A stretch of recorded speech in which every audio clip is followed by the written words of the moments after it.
So এখানে যে উইন্ডোগুলো ছিল, জানালা, তারপরে হচ্ছে আরও এক্সপেন্সিভ কিছু স্টাফ ছিল এগুলোর ভিতরে।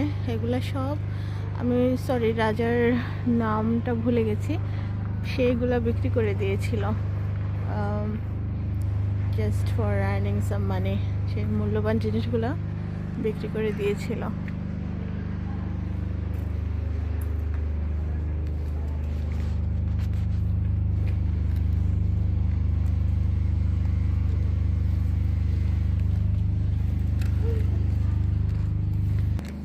এখানে বাচ্চাদের জন্য যাতে ইজিলি তারা বুঝতে পারে, সেজন্য ওদের জন্য ইজি ল্যাঙ্গুয়েজ দিয়ে এক্সপ্লেন করে দেওয়া হয়েছে।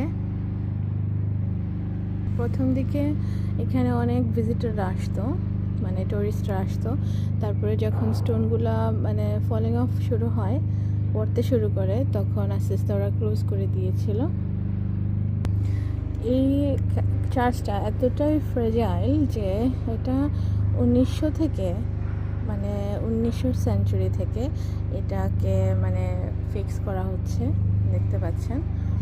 এবং এতটাই ফ্রেজাইল যে ওরা কোনোভাবে এটাকে সার্ভাইভ করানোর জন্য, এটাকে সেভ করার জন্য এই যে অনেক কি করে দিয়ে রাখছে, এটাকে কি বলে, এই যে স্টিল ফিক্স করে দিয়েছে।